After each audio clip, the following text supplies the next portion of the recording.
Eu começo com duas imagens. Uma primeira, eu gosto sempre de, quando falo da aprendizagem experiencial, mostrar que é um contexto real que alarga o conceito de sala de aula. Não há uma definição. Olá, Fátima. Tudo bem? Não há uma definição neste tipo de projetos que eu costumo desenvolver com alguns dos colegas de um espaço que está cingido a uma sala de aula de 4 paredes. Falamos de espaços de aprendizagem que vão além da escola e que envolvem empresas, o contexto onde a escola também se insere, a região onde a empresa que apresenta também o desafio pode estar presente. E depois, como veremos mais adiante, incluí esta citação de um dos pilares dos autores considerados fundacionais da teoria da aprendizagem experiencial. Ele diz que é tão importante a experiência prática como também a reflexão sobre essa mesma experiência que faz parte deste projeto que iremos ver. Já ia começar ali. Como digo, este tipo de projetos que eu costumo desenvolver, já o faço há algum tempo, tem alguns pilares, que são esses pilares que eu vou apresentar. Este projeto em particular começou com o que nós chamamos um teasing. E um teasing, que é uma linguagem de animais de marketing, foi para despertar a curiosidade, para envolver estudantes em algo que eles à partida nem sequer ainda sabiam o que era o projeto, mas para criar uma certa apetência, uma certa abertura, uma certa curiosidade para o que depois iria ser apresentado. E o teasing era simplesmente isto, aqui que vou agora apresentar.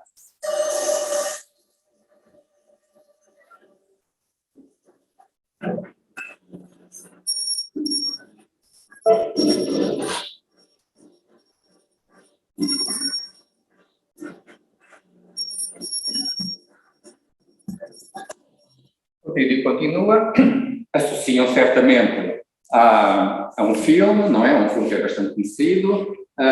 Os alunos, ainda antes do semestre começar, receberam um e-mail com um PowerPoint, com alguma informação muito elementar, que não lhes permitisse construir todo um puzzle, que iria sendo construído nas primeiras aulas do semestre, mas também uma espécie de um recrutamento dos alunos para uma missão que na verdade ia ser desdobrada num conjunto de missões, que já vamos ver. Cada uma dessas missões tinha um conjunto de tarefas que eles, enquanto grupo, iriam desenvolver. Então, alguns destes projetos, de facto, têm os pilares que mencionam, que andam para a frente, e tinha este objetivo, então, da curiosidade. Os projetos que desenvolvo de natureza pedagógica têm sempre uma componente também de investigação, associamos sempre algum instrumento que permita avaliar qual foi o impacto na aprendizagem dos estudantes, mas o primeiro pilar é a atualidade. Uma vez que temos uma estrutura curricular que é de alguma forma rígida, uma estratégia que usamos para trazer para a sala de aula, ou para junto dos estudantes, alguma temática mais da atualidade, vai rodando de ano para ano. Neste ano trouxemos uma temática de gamificação. Trouxemos então 2 parceiros, um parceiro, uma agência especializada nesta temática, uma agência que desenvolve estratégias de marketing assentes na gamificação para resolver problemas de marketing, portanto também para trazer uma temática que não é abordada habitualmente na sala de aula, e uma outra empresa de turismo de aventura, que na verdade foi quem ofereceu o desafio que os alunos iriam desenvolver. E portanto assim consegue-se trazer uma linguagem que é muito deles, uma linguagem de jogos, de gamificação, de desafio, de pontos que vão acumulando até chegarem a uma determinada meta com um determinado resultado. Pronto, há sempre uma temática, como digo, que vai rodando. Neste caso, eles tinham também uma personagem, que nós trouxemos a corrida mais louca. Cada equipa tinha uma personagem que escolhia a personagem em função de uma característica que achasse que poderia caracterizar a personalidade do grupo. E a característica que eles trariam para o próprio projeto. E depois era-lhes apresentado um mapa em que estão listadas as diferentes missões, da 1 à 10, e em cada uma das missões era apresentado um desafio em concreto, com um contexto, um cenário, contava-lhes uma história muito, que enquadrava o desafio que dava resposta a essa missão, o objetivo, a descrição da tarefa, uma grelha de avaliação e depois havia um quadro de honra, uma vez que todas as equipas recebiam pontos em cada uma dessas etapas. Por exemplo, aqui vê que esta foi a ordem pela qual resultou após a avaliação dos projetos nesta primeira fase. Portanto, tinha uma estratégia, como digo, de gamificação. Os alunos desenvolviam um trabalho que contava para nota, os pontos eram traduzidos em valores, era 20, no fim das 10 etapas, e ficavam com uma percepção de que havia um nível hierárquico, que não havia normalmente empates, tinha a percepção do que é que os outros faziam, de melhor, que havia esse feedback, que havia essa partilha, e isto gerou uma competitividade tamanha muito acima do que estávamos à espera, até nem diria que fosse exatamente a desejável, mas que fez com que alguém que balizava um pouco por um nível de exigência mais base, eu vou depois comentar ao nível dos resultados, esta concorrência fez com que, de facto, tivesse que melhorar a sua performance e o seu envolvimento de modo a sair do fim da greve. Logo no início do semestre, eles tinham que adquirir 2 bilhetes. Os 2 bilhetes, um primeiro era responder a um questionário que nós precisaríamos para fazer uma avaliação pré, e depois um final para fazer uma avaliação pós a intervenção que fazíamos. Portanto, era o questionário, e também teriam que identificar, a partir do início do semestre, qual eram os seus objetivos de aprendizagem. 3 a 5 objetivos, que depois eram contrastados no final do semestre, em função do que alcançaram ou não alcançaram. Neste caso, embaixo do pilar da atualidade, nesse momento estava no ar a campanha da mobilidade elétrica da EDP, com o nosso campeão, que por acaso tinha a temática também um pouco da corrida mais louca, parecia-nos que reforçava a mensagem, contava-nos uma história que se prolongou ao longo desse semestre. Agora não interessa que passe este vídeo. Pronto. Isto dava umbrella.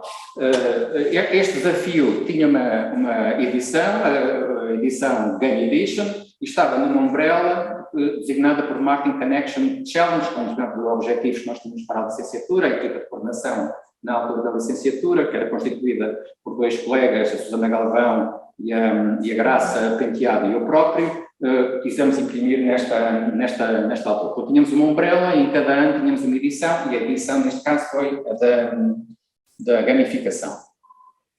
O segundo pilar trago com uma taxonomia que permitisse definir os objetivos que dariam suporte às atividades que iriam ser propostas em cada um dos desafios junto destes estudantes.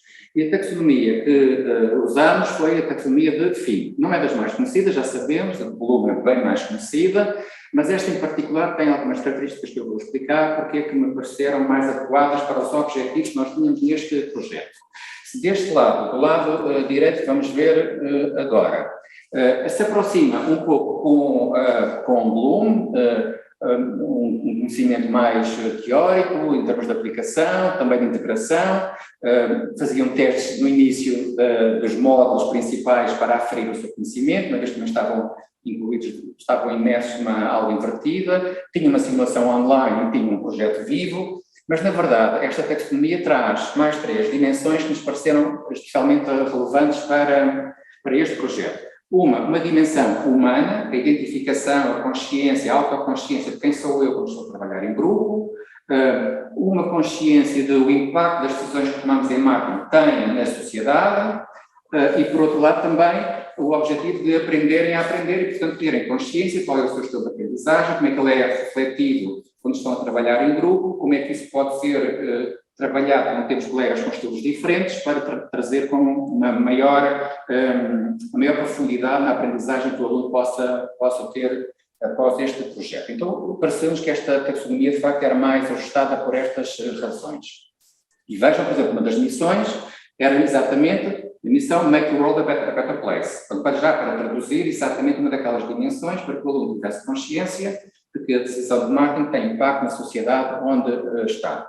E uma das temáticas que alguns dos grupos trouxeram para debater foi esta, enquadrada também nesta missão.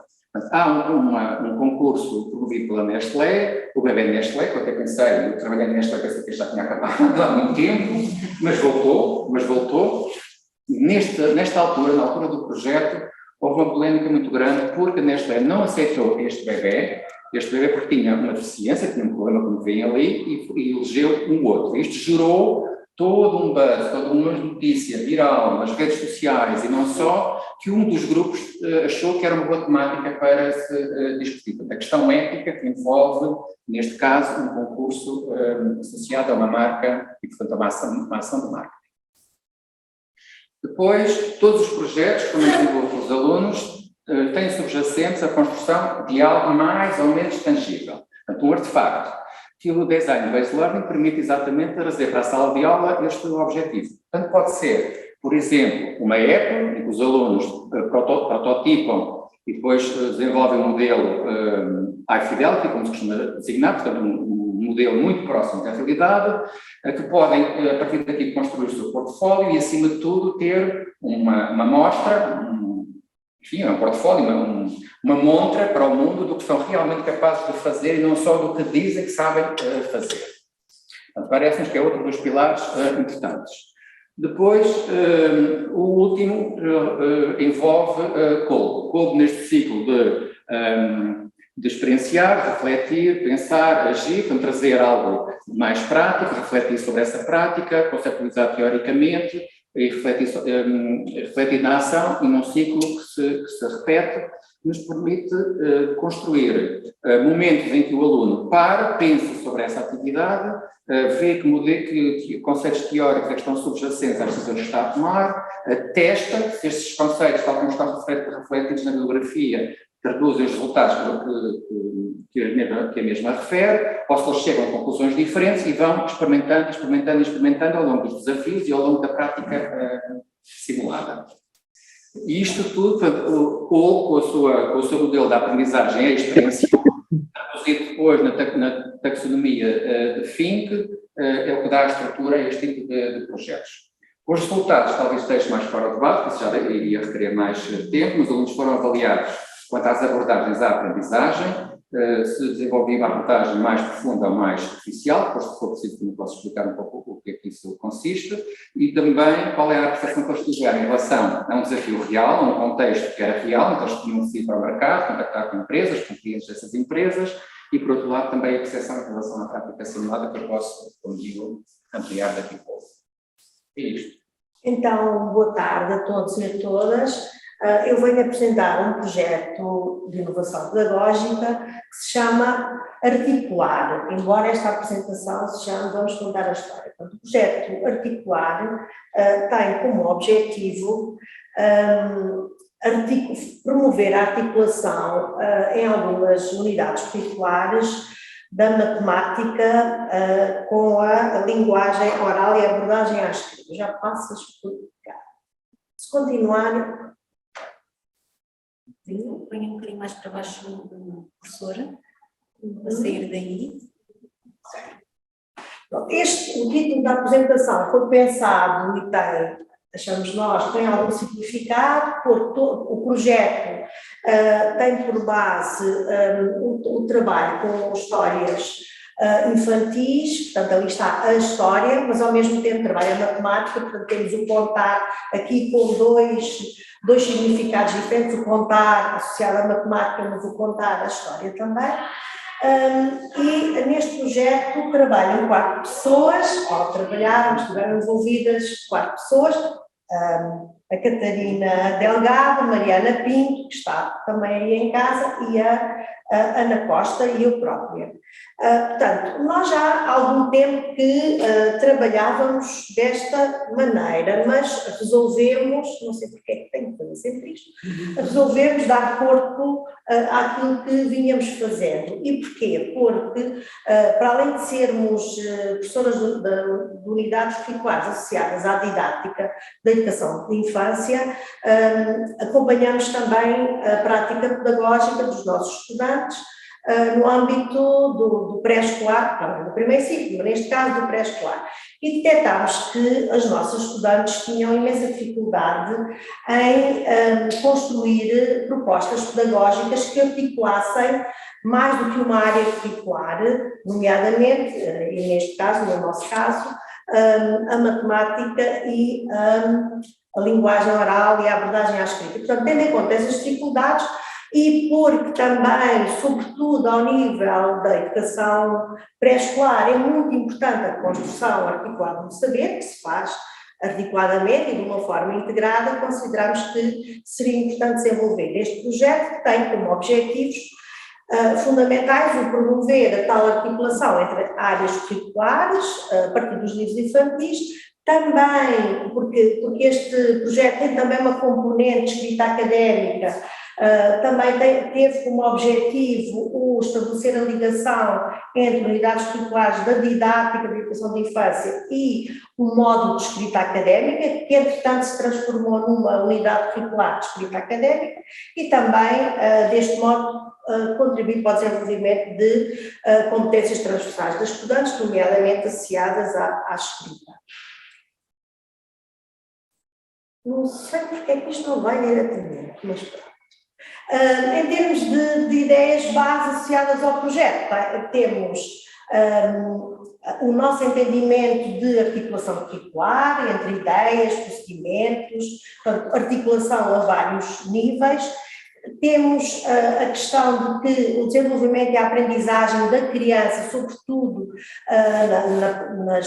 nos primeiros anos, faz de uma forma holística e não de uma forma compartimentada, e também o facto de o domínio da escrita académica ser uma das competências transversais que está provado, contribui para o desenvolvimento e o sucesso escolar.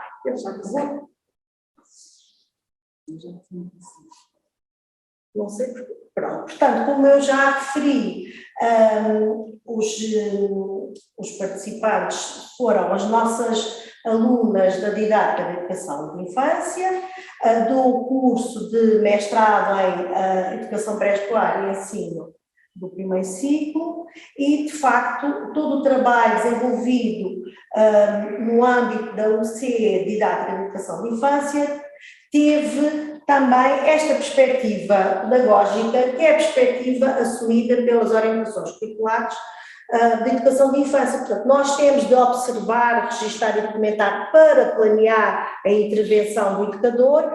Essa planificação, esse planeamento tem depois de ser avaliado, que por sua vez essa avaliação vai possibilitar um novo planeamento, a nova ação com as crianças e, por sua vez, observar, registrar. Portanto, temos aqui um ciclo que se vai repetindo e que nós queríamos também que funcionasse em termos do desenvolvimento da UC. Não sei o que é que se passa. Só para ter uma ideia de como é que isto foi desenvolvido ao longo da UC de Didática da Educação de Infância, que foi uma UC desenvolvida no primeiro ano, no primeiro semestre, no primeiro ano do mestrado, e depois o módulo de escrita académica que funcionou no segundo semestre do mesmo ano. Portanto, houve uma primeira parte de construção, de contextualização teórica, todo o trabalho a desenvolver. Depois, a seguir, as estudantes fizeram uma primeira construção de propostas em que articulassem a matemática com a linguagem oral e a abordagem à escrita, a partir de uma história infantil. As histórias infantis foram de alguma forma selecionadas, portanto as estudantes tiveram conhecimento e foram levadas para as aulas várias histórias infantis com algum valor em termos da literatura infantil, portanto não foram livros escolhidos ao acaso, são livros com valor literário e que de alguma forma são adequados a esta faixa etária. Depois as estudantes construíram essas propostas e essas propostas foram analisadas pelas docentes e pelas estudantes e foram, de acordo com essa reflexão e análise, foram reformuladas.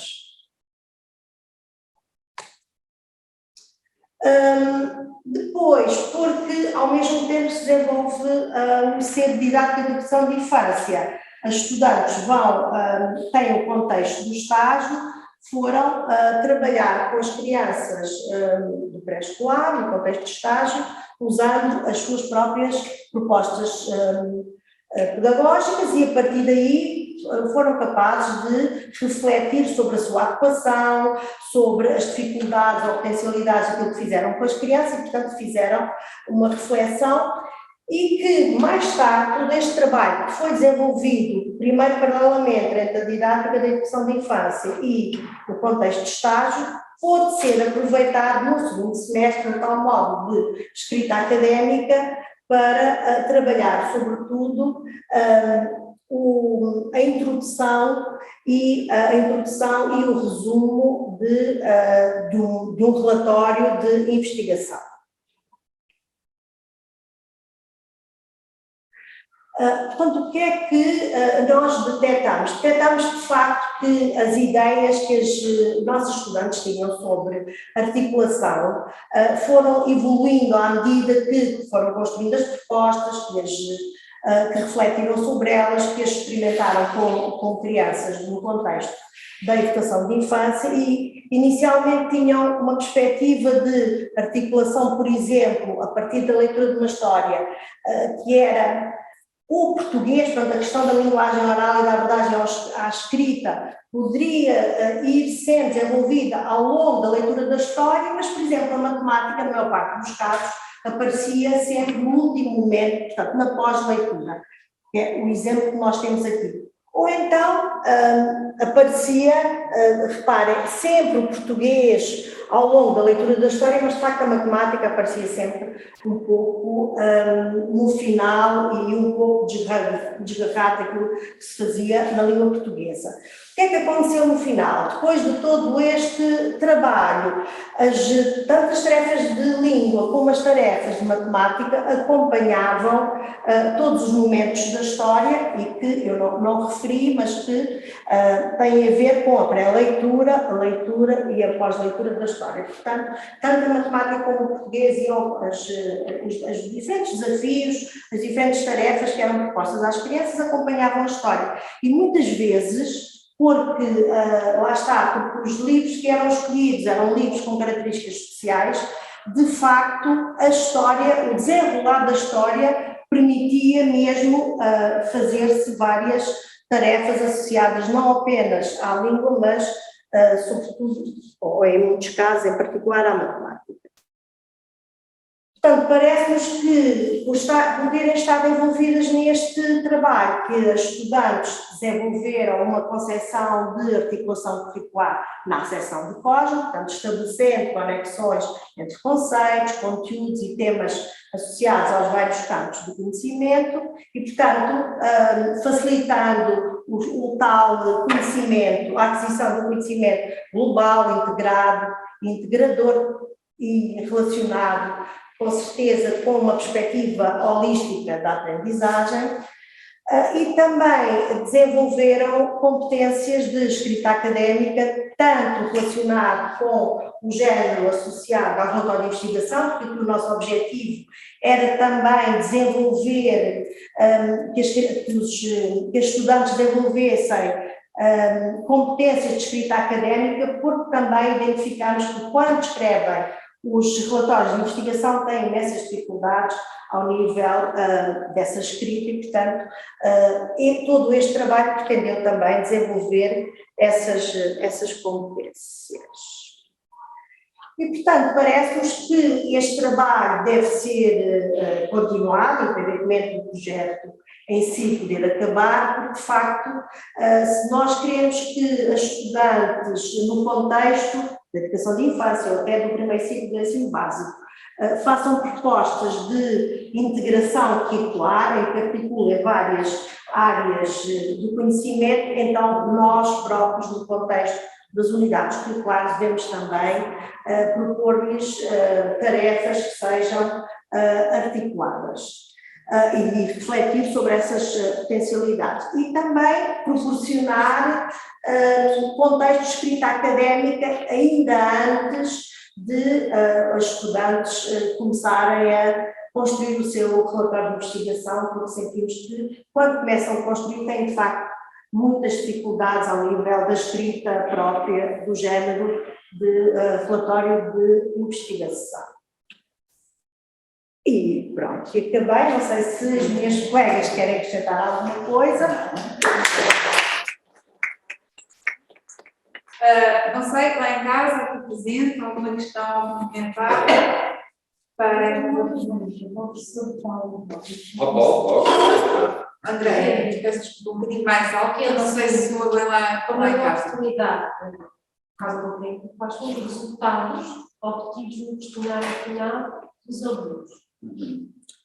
Foi avaliado, por um lado, a percepção em relação aos casos vivos, como são descritos na bibliografia, e em relação à prática simulada. E, por outro lado, se após esta intervenção se desenvolveram aprendizagens descritas como sendo profundas ou superficiais. Em relação aos casos vivos, nós já sabíamos que os alunos gostavam, mas não sabíamos bem o que era este gostar.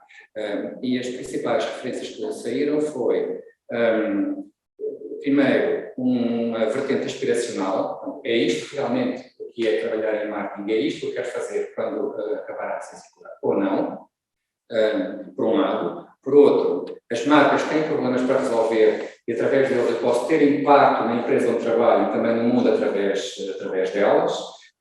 E isto parece-nos interessante ser reconhecido e também ter-nos dado esse feedback para que continuássemos a fazer algo que nos parecia de facto um impacto, mas não sabíamos exatamente qual era esse nível. Ao nível do simulador, as opiniões dividem-se, e essa percepção eu também já a tinha. E sempre que eu me sento com os grupos, logo na primeira fala da primeira pessoa, eu percebo logo quem é que se identifica num quadro ou se enquadra num outro quadro. Na prática simulada, por um lado, há alunos que apreciam muito positivamente porque reconhecem que este tipo de trabalho de analisar, tomar decisões e ver resultados o que eu quero fazer, é o que eu gosto de fazer, eu acho que tenho uma competência para fazer, e isto estimula-me. Quando digo a prática simulada, é um simulador online, com decisões de marketing, que eles gerem produtos de uma empresa, mas num contexto virtual, por oposição ao outro, que é marcas reais, que fazem parte do seu contexto, muito próximas da realidade deles e com a problemática desse momento. Este, por um lado, em relação ao simulador. Depois, por outro lado, há estudantes que encaram como um desafio verdadeiramente enorme. Porque primeiro há uma adaptação à plataforma, depois perceber todas as diferentes variáveis que precisam ser consideradas no processo de tomada de decisão, um problema que é muito complexo, multifatorial, o resultado não depende só da nossa equipa, mas de todas as outras empresas que estão no mercado a concorrer com a nossa, e para alguns isso foi verdadeiramente desafiante.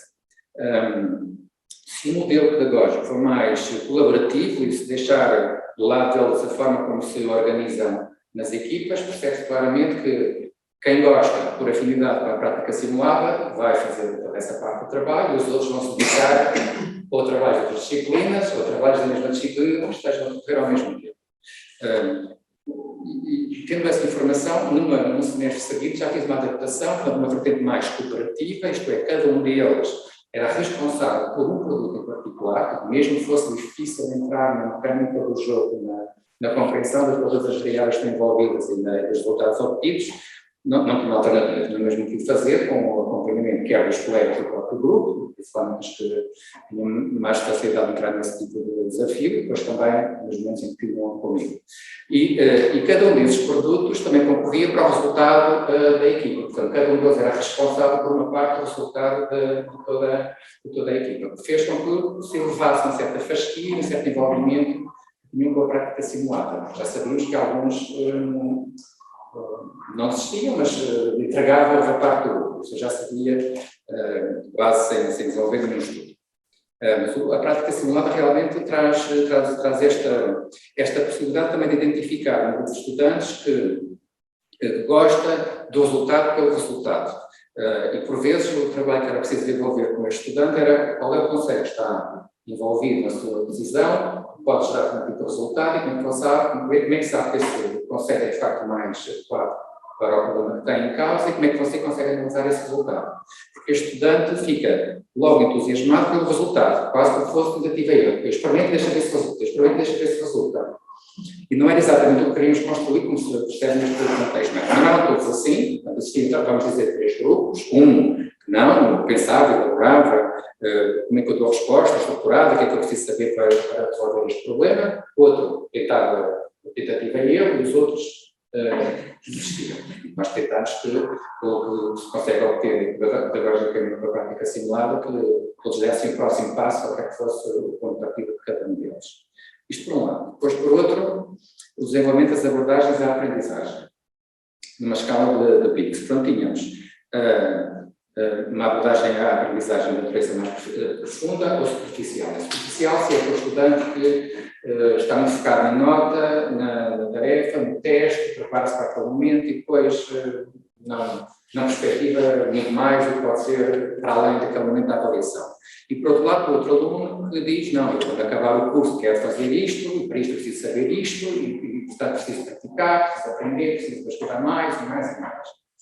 E para identificarmos 3 grupos. E eu creio que, mantendo este estudo, se encontrarão mais grupos. Mas os 3 grupos são um grupo de alunos que, no score inicial da abordagem profunda, diminuiu, ainda assim maior que o score da abordagem superficial, portanto, alunos que, quando a proposta pedagógica não se enquadra no que é a sua estratégia de estudo e a sua motivação, portanto, isto exige um trabalho adicional ao que eu estou disposto a fazer, ou que estou a trabalhar com o estudante, ou porque é o meu estilo, ou pela razão que seja, a primeira reação deles é, vou fazer os mínimos. O mínimo para aprovar, ou apoiar no meu grupo, e não gosto de trabalhar em grupo, até gostava de trabalhar sozinho, se tiver de trabalhar em grupo, o grupo exige que o aluno responda com alguma parte, portanto, normalmente retrai-se mais. E é bom ter identificado que para estes alunos em particular, de facto, uma estratégia mais cooperativa do que a colaborativa parece mais ajustada.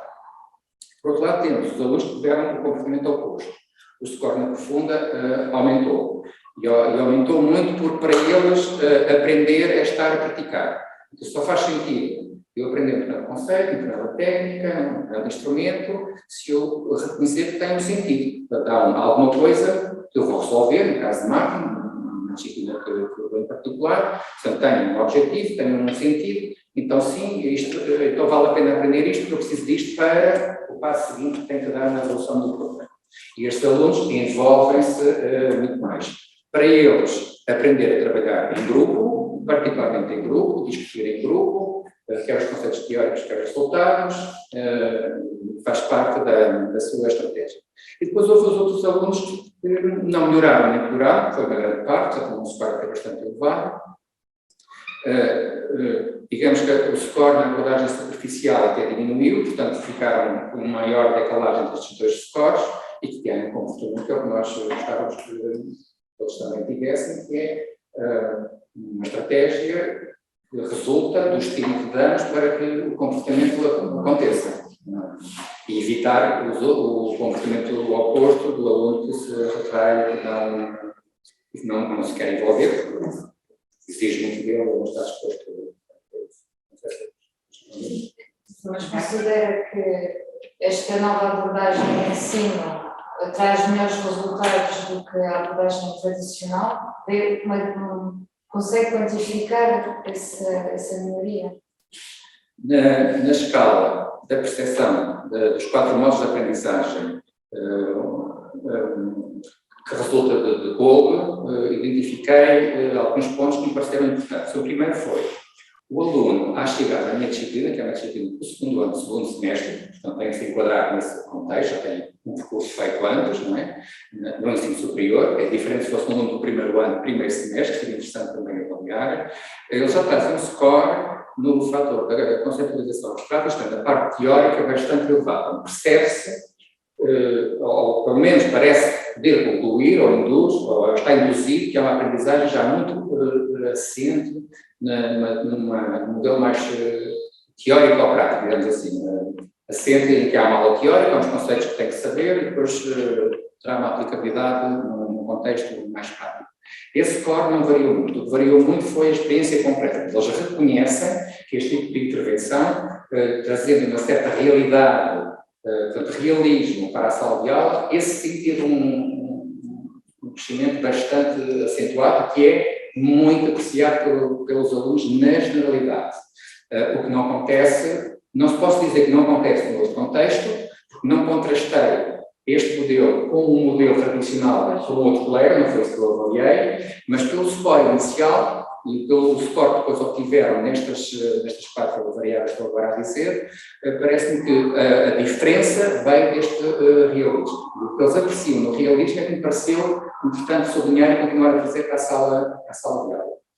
O aspecto da reflexão também foi um dos quadros que foi avaliado, ainda assim, com a forma como esta intervenção foi desenhada, precisa de ir mais longe. Claramente, diários, registros de grupo individuais, portfólios online, que eu posso ir acompanhando com várias entradas, várias vezes. Esse trabalho tem mesmo de ser bastante estruturado, porque, caso contrário, quando chega uma altura em que há uma concorrência entre os trabalhos das várias disciplinas, e os testes que têm de fazer, o aluno vai fazer o que estou a ser avaliado, tendencialmente, mesmo que depois tenha uma motivação extra em alguns, mas alguns respondem naquele momento ao que têm que responder, porque ainda pronto, não sei, fazemos o mesmo na nossa altura.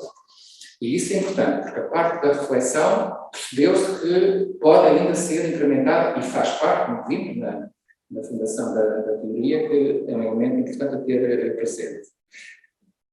Se em algum momento eu puder avaliar uma intervenção comparativamente a uma intervenção mais tradicional teórica e prática, talvez possa responder mais cabalmente à questão que me colocou. Não seria honesto agora concluir, como estou a tentar explicar, mas parece evolutivo, não é? Porque à medida que vai.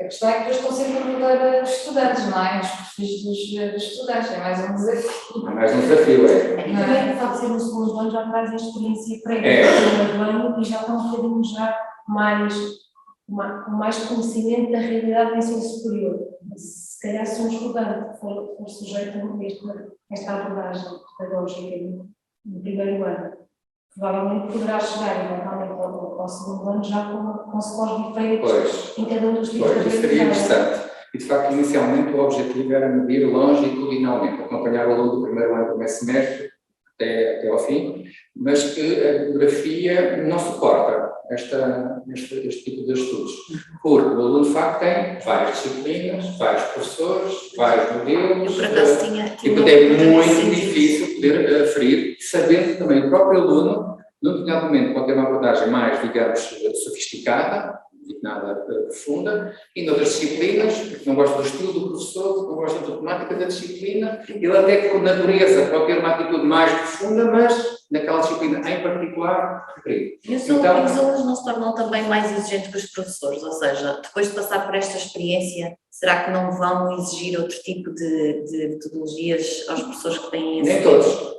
Como vimos também, nem todos. Há aqueles que acham trabalhar que sozinhos. Alguns gostam do modelo tradicional, gostam de uma postura mais passiva, vou ao auditório, com uma 70, 80 alunos, o professor está a falar, eu gosto desse estilo, eu aprendo através da experiência do professor. Isso, eles disseram assim claramente, eu preciso da partilha do professor.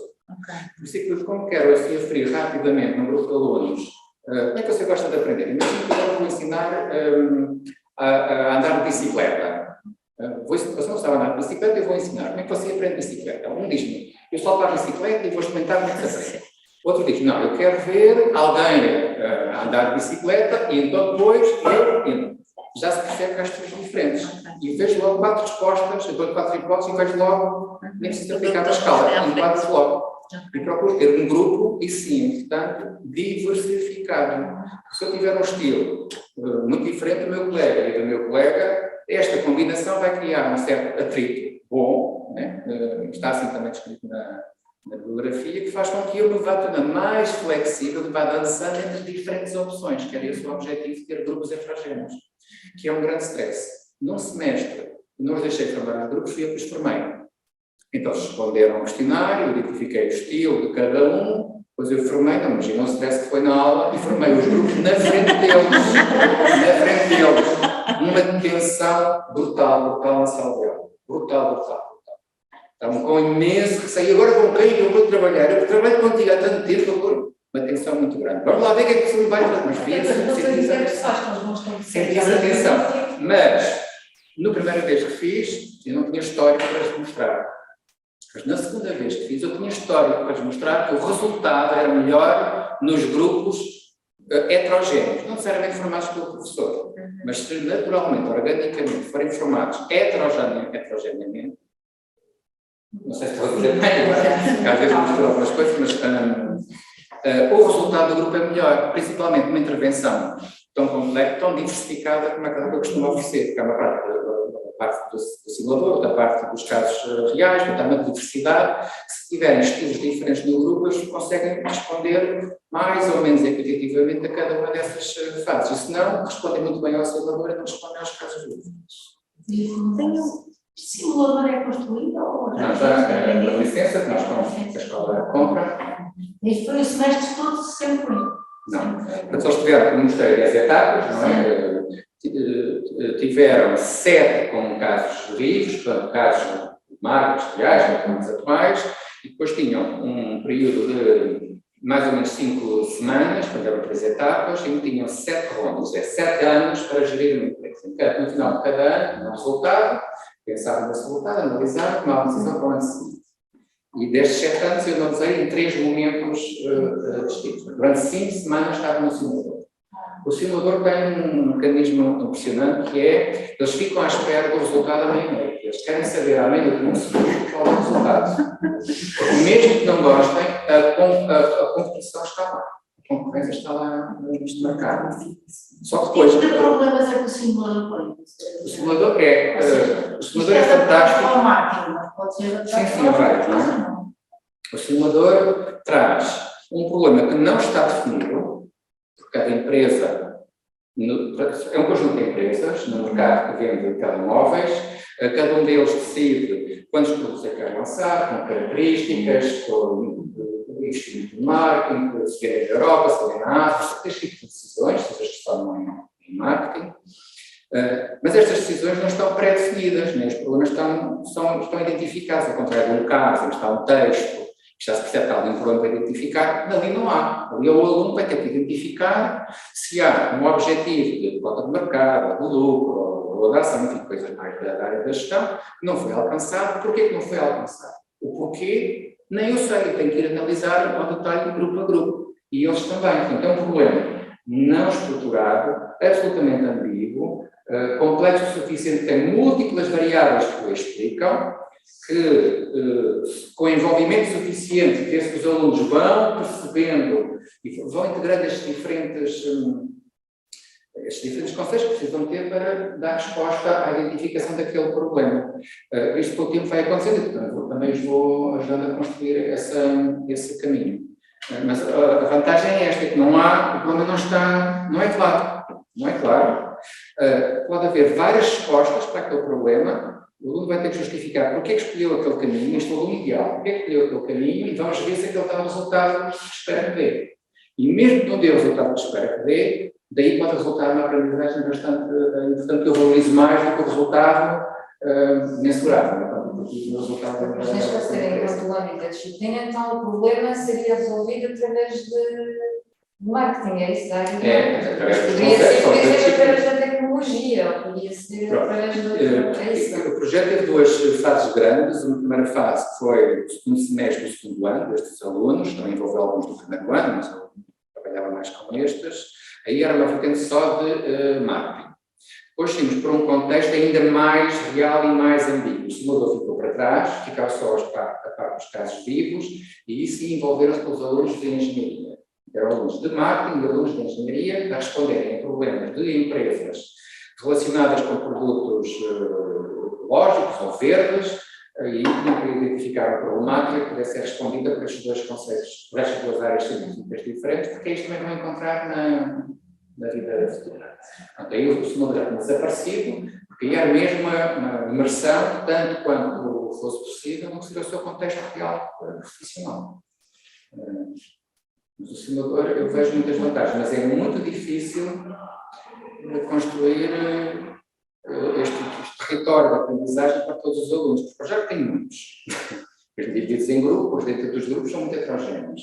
Teria que ter bastante tempo em cada um dos grupos para ir percebendo estes que, na potência natural, que precisam ser mais trabalhados, porque nós temos que ir ao ponto onde eles estão. Não posso pressupor que, fim da ronda 3, o ano 3, todos eles já entendem a mecânica do simulador, que tipo de decisões têm que tomar, os conceitos teóricos que precisam ter, outros que não têm a precisar, porque eles estão em níveis, em velocidades muito diferentes. Isso é o desafio. Eu vejo as desenhos e penso, isto está assim muito infantil. Eu posso mostrar, se quiser, essencialmente eu posso mostrar. Eles não se sentem infantilizados. Não é uns livros que joga e consola. Não é? Não só a lista de resultados da folha Excel. Não, a primeira abordagem é se me pusessem a fazer isto, quando mandava tirar um sítio, eu recusava. Para não ficar aí. Mas nós estamos a receber, desde o ano passado, a primeira geração de milênio. Exatamente, são diferentes, eu sei que são diferentes de nós. Da aprendizagem desta nova geração. E os adultos que temos agora, que encomendam colegas de 500 euros para o Natal, é verdade, estamos a responder a Certo, nesse aspecto. Eu, na minha formação, já que eu curso há 30 anos, não tenho saber, também já tive nessa altura um simulador. Quando comecei a trabalhar na empresa, tivemos de formação e que passou também pelo uso do simulador. É realmente muito, muito sofisticado. Só a folha Excel de resultados tem mais de 200 linhas. Já para ver, é muito complexa de analisar. É mesmo, é quase um contexto real. Se aquela empresa existisse realmente, se fosse uma Apple, uma Samsung, o que é que fosse, era realmente real a complexidade que é que está envolvida na análise da tomada de decisão. É mesmo muito complexo. Tenho uma pergunta para a professora Fátima. O vosso projeto é direcionado para a matemática e português, certo? Conseguiram depois perceber se estas alunas aplicavam esta metodologia, por exemplo, para a parte das ciências naturais ou para as artes, ou seja, se incluíram também no seu trabalho, a parte artística na pré-escolar é muito utilizado, não é? Mas conseguiram fazer esta junção de outras áreas ou não?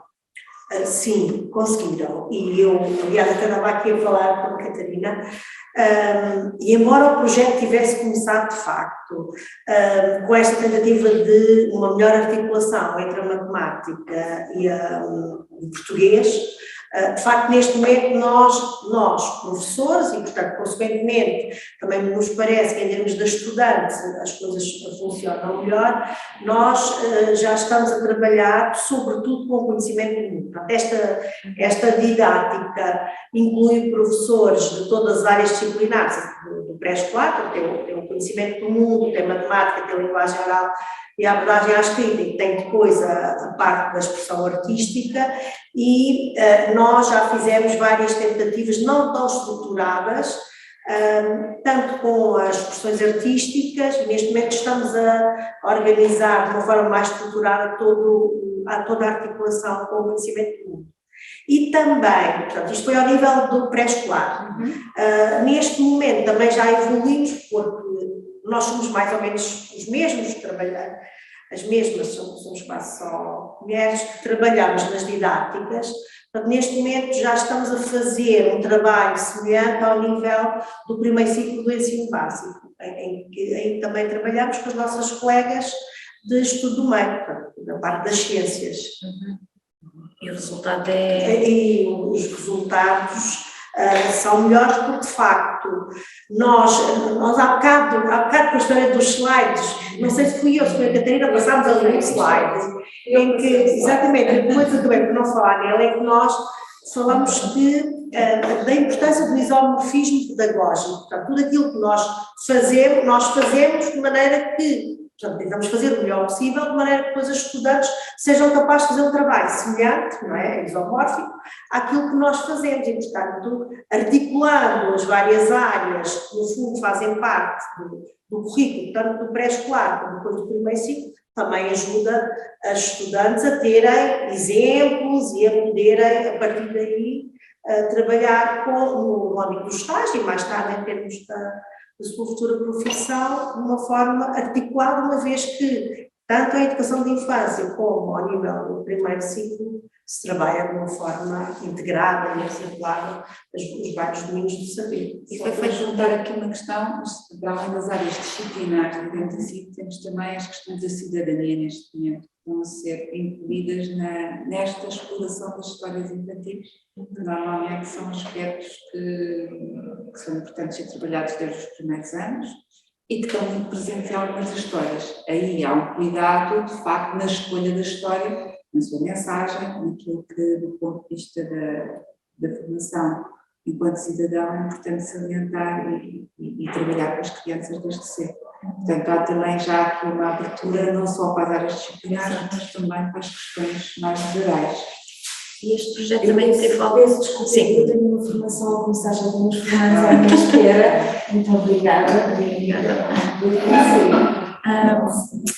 E foi feito então... Eu posso só comentar uma coisa. Isto, mas de qualquer forma, isto é um trabalho muito exigente para os estudantes, mas muito exigente para nós docentes, não é? Porque, por um lado, temos saído da nossa zona de conforto, não é? Nós, sei lá, nós as duas sabemos ou aprofundamos mais as coisas de didática da matemática e temos também de ser capazes de articular com as outras áreas.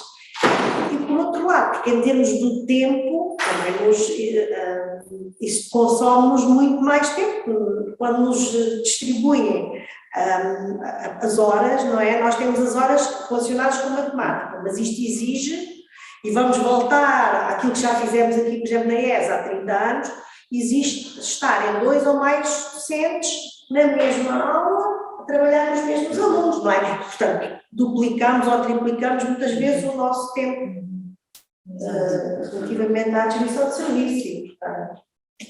E junto... Desculpa. É muito rápido. Fizeram alguma avaliação junto às crianças, ou seja, perceberam se esta forma... Ou se os miúdos já estavam habituados a este tipo de abordagem, ou se para eles foi uma novidade e que se resultou bem ou nem por isso? O nosso objetivo aqui, eu já estou porque o nosso objetivo é que os nossos estudantes aprendam a trabalhar com as crianças, não é? E o que nós queremos é que elas saibam avaliar essas aprendizagens e, portanto, todo o processo de planificação inclui também o que avaliar e como avaliar. Portanto, as próprias estudantes entram nesse processo quando vão para a prática e quando fazem essa experiência com as crianças.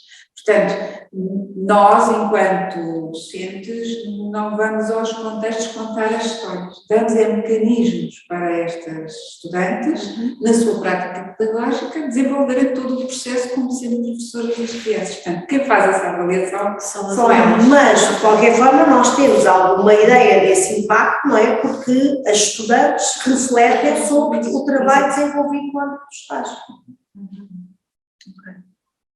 É só uma questão assim simples, que é, uma vez que as estudantes, com esta abordagem, que também tem como objetivo também melhorar a escrita científica, se é possível, ou se for possível verificar quais foram as melhorias que houveram na elaboração dos relatórios do ponto de vista da escrita científica, que é sempre muito diferente.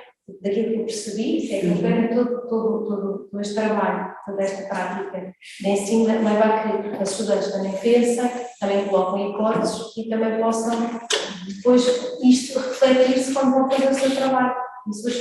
Mariana, isto é para ti. Aí, nós a nossa colega Mariana, que é do português, e é ela que é responsável pelo módulo de escrita académica, que, entretanto, como eu disse, se transformou mesmo numa unidade popular. Sim, bom, tudo parte de uma produção inicial, na qual são identificadas as fragilidades no que diz respeito à escrita académica, não só daquilo que tem a ver com o conteúdo que colocar em cada capítulo, por exemplo, o que é um resumo, mas também naquilo que são as questões específicas da escrita, o tipo de linguagem, o tipo de marcadores. E sim, neste momento nós temos o levantamento daquelas que eram as fragilidades e aquilo que depois resultou neste processo, porque isto foi trabalhado, tópico a tópico, e no final temos a avaliação delas, portanto temos uns inquéritos de questionário e temos os produtos finais. Temos, para além do processo, temos a produção inicial e a produção final.